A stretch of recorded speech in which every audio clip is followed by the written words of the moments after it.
Que la gracia de nuestro Señor Jesucristo esté con todos ustedes, amigos del Proyecto Católico, la Cristiandad.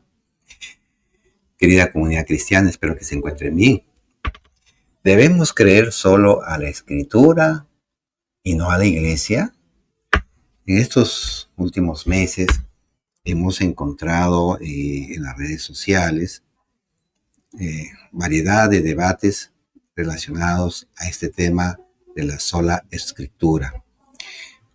Para los que no conocen, el tema de la sola Escritura viene a ser una enseñanza que empezó con Martín Lutero, el padre del protestantismo, y que se fue poco a poco acuñando y cogiendo más fuerza, de que solamente la Biblia, las Escrituras, venían a ser la única autoridad de fe, de conducta moral para el cristiano, de doctrina para el cristiano.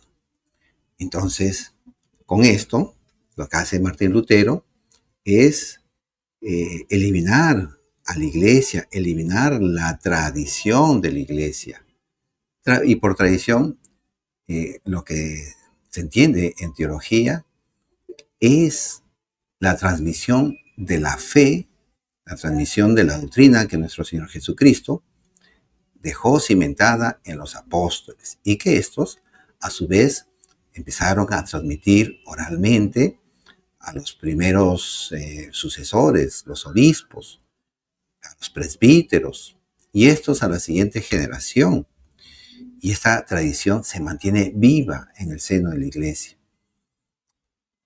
Entonces, el protestantismo empieza a decir que la iglesia no es confiable, que se corrompió moralmente y que ha corrompido también la sana doctrina, que ha corrompido la revelación divina.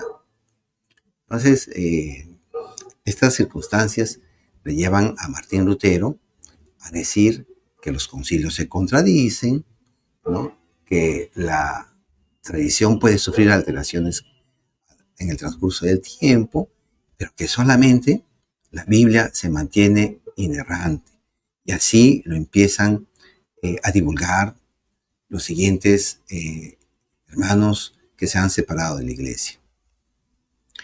Y incluso llegan con bastante fuerza a decir que todo tiene que pasar por el filtro de las Escrituras.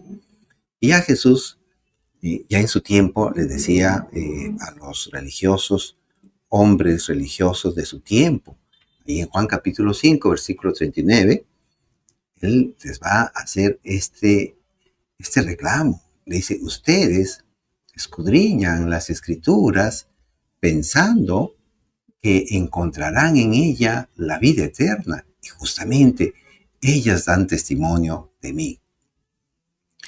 Eso es lo que hacen en nuestros tiempos los hermanos separados, a quienes queremos, y también sí, tenemos que felicitar por ese ímpetu, por ese amor que le tienen a las Sagradas Escrituras, a tal punto que han llegado a tener esta idea, pues, de que solo la Biblia es inerrante o infalible, como lo llaman algunos, que obviamente también tiene sus diferencias, estos dos conceptos, pero tienen este amor a la Biblia, y lo tienen porque sencillamente, a partir con Martín Lutero, pero sobre todo con Zwinglio, el siguiente revolucionario y separatista de la iglesia, se eliminaron todos los sacramentos, que son los medios por los cuales nosotros recibimos la vida de Dios en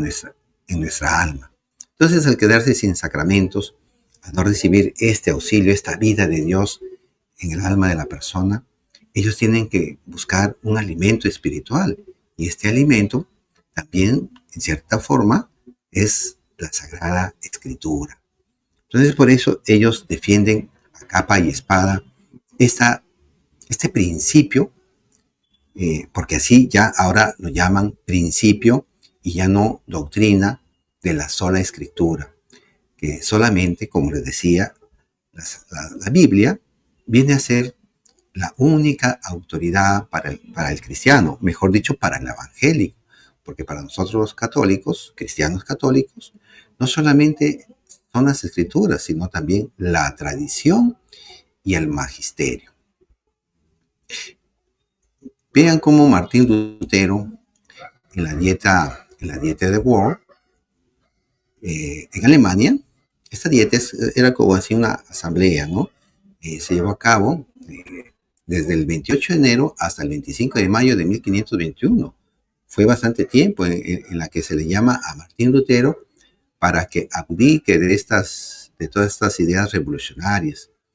Esto ya habían pasado 4 años aproximadamente, 3 años y medio aproximadamente, desde aquel 31 de octubre, cuando clava las 95 tesis ahí en la catedral de Wittenberg.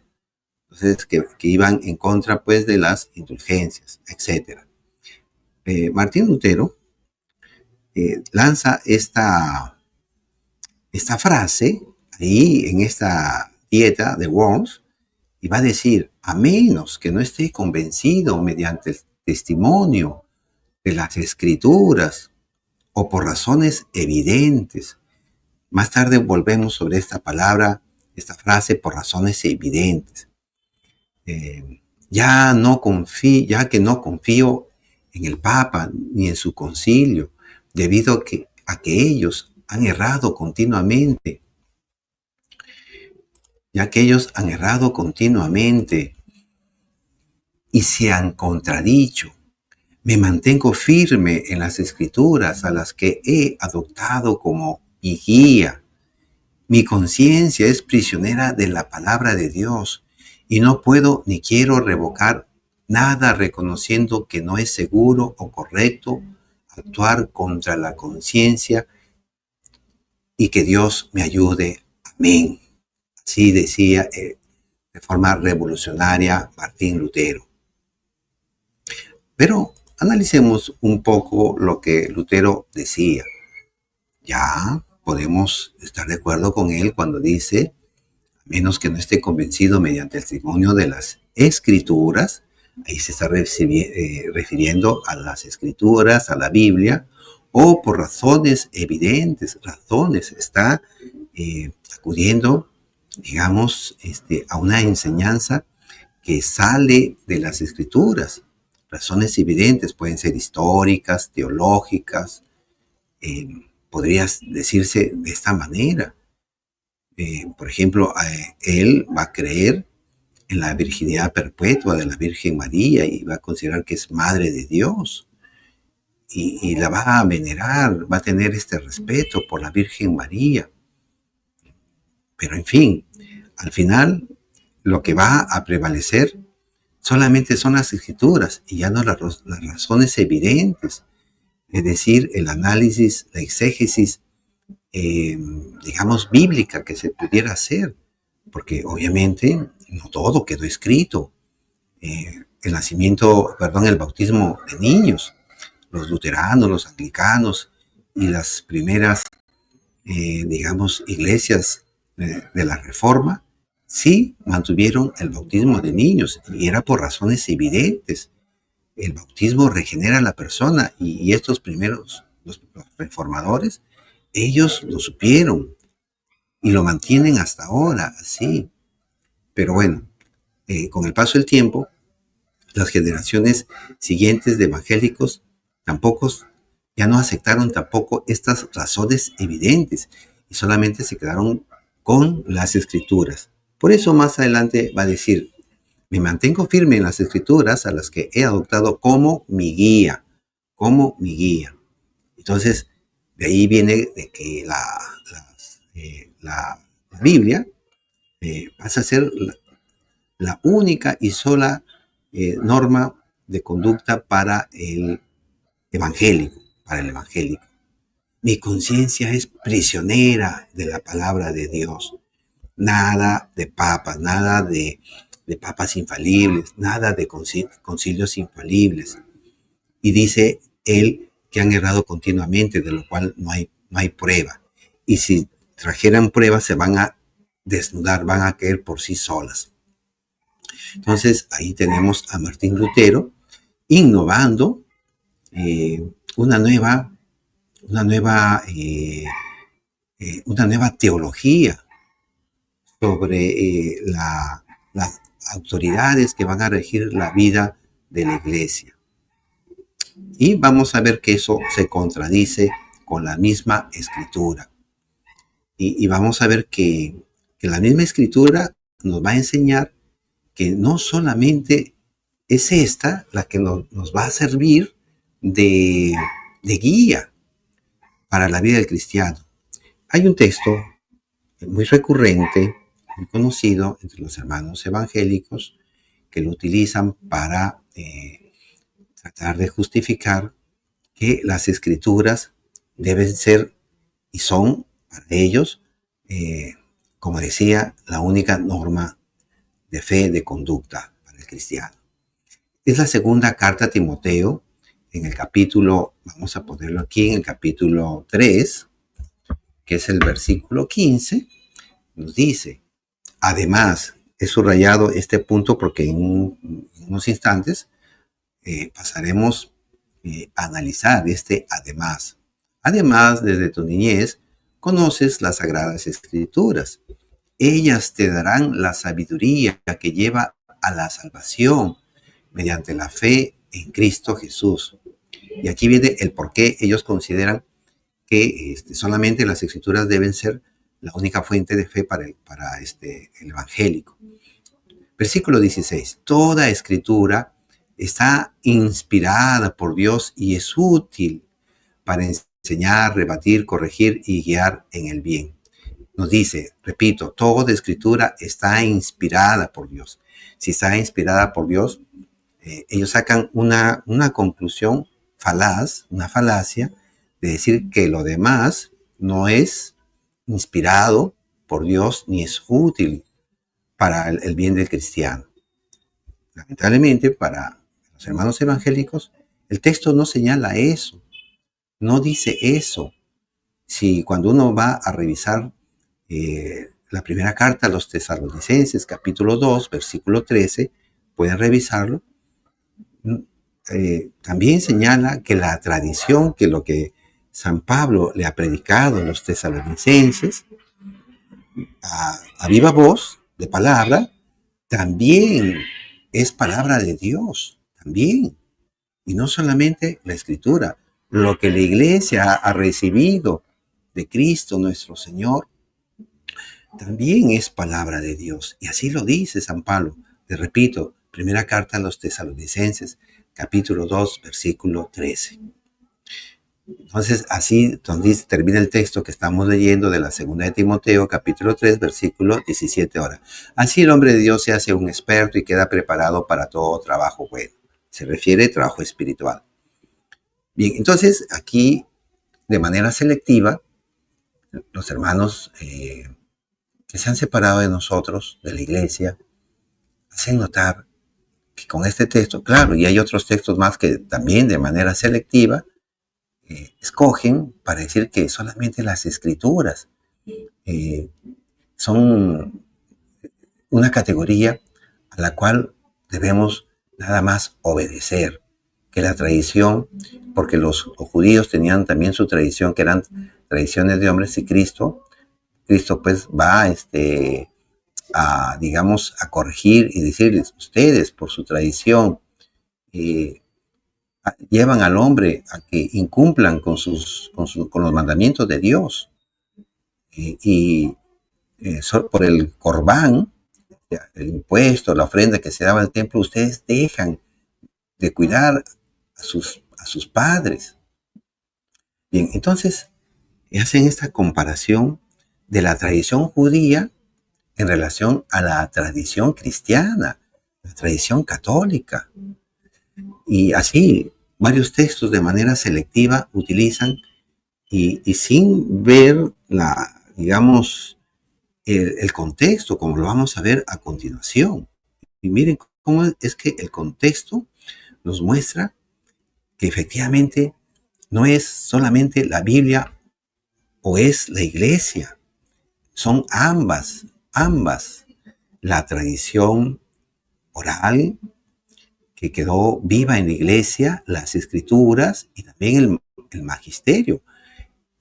Miren, veamos el conjunto y el contexto en el que fue dicho el versículo 15 de la segunda carta a Timoteo, capítulo 3. Vamos desde el versículo 10. Nos dice: tú, en cambio, has seguido de cerca mi enseñanza. San Pablo, que le escribe a Timoteo, dice: has seguido de cerca mi enseñanza. O sea, al maestro, al hombre, al apóstol, no un hombre cualquiera, un hombre escogido de Dios, el magisterio, la jerarquía de la iglesia, el apóstol, mi enseñanza. No dice lo que yo te he escrito, sino mi enseñanza, lo que yo te he transmitido a ti como mi discípulo. Luego dice mi modo de vida, mi modo de vida. O sea, no solamente, digamos, la fe, no solamente la palabra, sino también la vida hecha obra. Versículo 14. Tú, en cambio, quédate, repito, quédate con lo que has aprendido y de lo que estás seguro, sabiendo de quién lo recibiste, ¿no? Lo que has aprendido, no dice, quédate con lo que has aprendido, conserva. O sea, no está diciendo desecha lo oral, desecha la transmisión, la tradición que te hemos transmitido oralmente, deséchelo y quédate solamente con la escritura. Y aquí viene el versículo 15. Además, o sea, así como la transmisión oral que he recibido, así también, además, en otras traducciones bíblicas dice, y que desde tu niñez conoces las sagradas escrituras, es decir, la enseñanza oral y además las sagradas escrituras. No solamente la Biblia, sino la enseñanza de la iglesia. Ellas, como decíamos antes, te darán la sabiduría que lleva a la salvación mediante la fe en Cristo Jesús, ¿no? Etcétera, ¿no? Toda escritura estará inspirada por Dios y es útil para enseñar, etcétera. Pero pasemos al siguiente capítulo de esta segunda carta de Timoteo, capítulo 4, versículo 2. Y miren cómo es que a continuación va a decir Pablo a Timoteo: predica la palabra, insiste a tiempo y a destiempo, rebatiendo, amenazando o aconsejando, siempre con paciencia y dejando una doctrina. Predica, es decir, que continúe la tradición oral, que continúe enseñando oralmente la palabra y a la vez dejando una doctrina. O sea, Timoteo, va a dejar una doctrina a través de esta tradición apostólica. Y vamos a ver a continuación que efectivamente, acá no es que debamos creer solamente lo escrito en la Biblia y dejar de lado a la iglesia, o solamente lo que la iglesia va a enseñar y eliminar lo escrito. No, el católico no cree eso. El católico cree que sí, la Biblia, pero que también la iglesia. ¿Por qué? Porque la iglesia es la columna y el fundamento de la verdad. Cristo ha dejado a la iglesia para que sea justamente la portadora de la verdad. Y eso lo encontramos en la carta anterior que le escribe Pablo a Timoteo. Primera de Timoteo, capítulo 3, versículos 14 y 15. Te doy esas instrucciones, o sea, lo que le está escribiendo. Los versículos anteriores se están refiriendo a cómo organizar la jerarquía de la iglesia, los requisitos que para aquel entonces se pedía de los obispos, de los presbíteros, de los diáconos, etcétera. Te doy estas instrucciones con la esperanza de ir pronto a verte. Es decir, está dando a notar que en persona, a viva voz, él le va a dar otras instrucciones. Pero nos dice, estas instrucciones Te las doy con esperanza, pero de irte a ver pronto. Pero si me demoro, para que sepas cómo debes portarte en la casa de Dios, que es la iglesia del Dios vivo, pilar y base de la verdad. La iglesia, nos dice aquí San Pablo, que es pilar y base de la verdad, y no solamente las escrituras, ¿no? Antes está diciendo, te escribo estas instrucciones, sí, aquí lo que yo te estoy diciendo, atente a ellas, ¿no? Pero, ¿no? Recuerda que la iglesia es el pilar y la base de la verdad, y eso debemos entenderlo porque Jesucristo le dejó a los apóstoles su palabra. En ellos quedó, Él no les dejó nada por escrito. Aquí está mi testamento escrito, aquí está mi doctrina, aquí les dejo este libro, de esto tienen ustedes que regirse y eso es lo que tienen que enseñar. No, Cristo no hizo eso. Y los apóstoles empezaron al hacer la iglesia predicando también a viva voz. Luego, por la necesidad de comunicarse con iglesias lejanas, los apóstoles empezaron a escribir cartas, porque estas también servían como medio de comunicación y de transmisión de la palabra. Pero no es que ellos pensaron que las escrituras iban a reemplazar y luego eliminar la tradición apostólica. Para las civilizaciones antiguas, la tradición en todos los lugares siempre ha sido un medio clave para comunicar.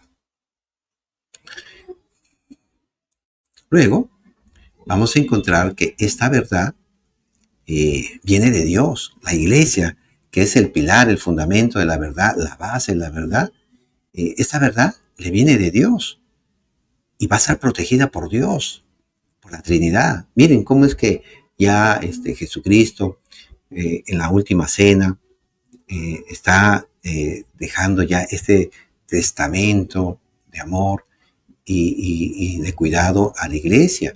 Y miren, es que no va a abandonar a la iglesia, al contrario, Él estando en los cielos la va a seguir cuidando, pero acá en este tiempo la va a dejar en manos del Espíritu Santo, de Dios, la tercera persona de la Santísima Trinidad.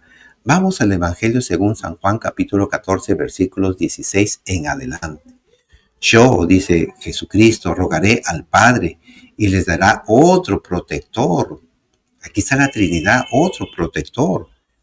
Protector porque va a proteger a la iglesia para que no se desvíe, para que la proteja de las acechanzas y ataques del demonio y también de los ataques del mundo. Otro protector la va a cuidar a la iglesia, al Espíritu Santo. A continuación dice que permanecerá siempre con ustedes.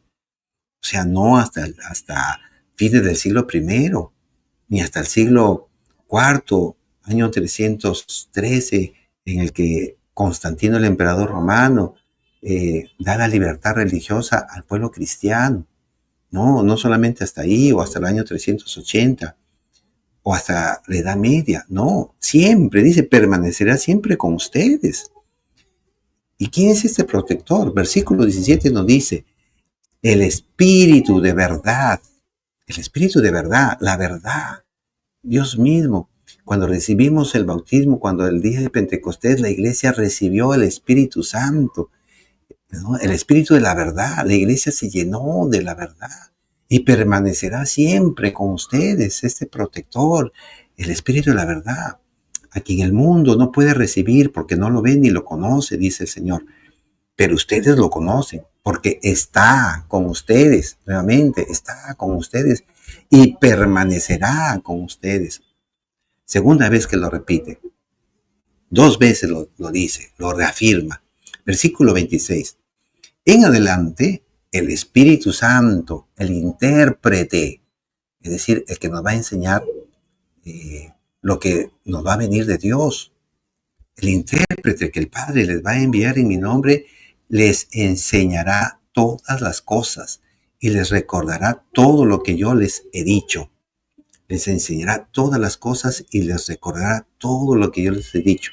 A proteger a la iglesia de los ataques de los enemigos, ataques físicos, ataques de muerte, pero también la va a proteger en la enseñanza de estas cosas que han recibido de Cristo para recordar siempre lo que el Señor Jesús había transmitido a la iglesia.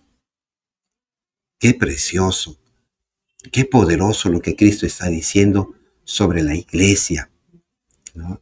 Bien, continuemos y con esto vamos acabando. Y dice el siguiente, 2 capítulos después, Jesús va a decir, ahí en Juan capítulo 16, versículos 13 y 14. Y cuando venga Él, el Espíritu de la verdad, nuevamente Jesús nos pone en esta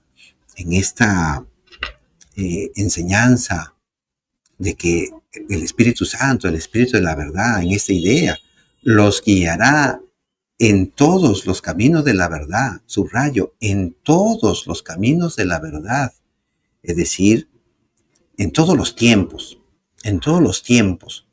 el Espíritu Santo, Dios Altísimo, va a estar guiando a la iglesia en todas las circunstancias, en todos los hechos, en todas las verdades que la iglesia va a ir profundizando y va a ir desarrollando. Ahí va a estar el Espíritu Santo guiándola siempre, permaneciendo con ella, protegiéndola, recordándole y enseñándole lo que Cristo ya había enseñado y para ir profundizándolo más. Luego dice, Él no viene con un mensaje propio, sino que les dirá lo que escuchó y les anunciará lo que ha de venir. Se está hablando del futuro y no solamente de temas de profecías, en todos los temas.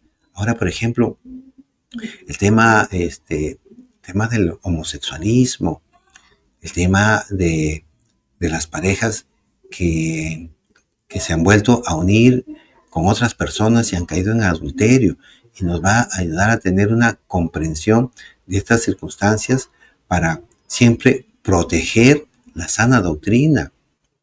Versículo 14. Él tomará de lo mío para revelárselo a ustedes, y yo seré glorificado por él. Palabra del Señor, gloria a ti, Señor Jesús. El Espíritu Santo, en unidad con el Padre y con el Hijo, nos viene a traer la enseñanza para el cristiano. Una enseñanza que la va a proteger para que ésta no se altere por las circunstancias de los tiempos o de los hombres, y va a estar con la iglesia, va a permanecer con la iglesia para cuidar que esta verdad se mantenga por siempre. No, aquí no se trata de que si es la Biblia o es la iglesia, son ambas. Y así lo está diciendo los textos bíblicos que les he compartido. Que el Señor Dios Todopoderoso los bendiga.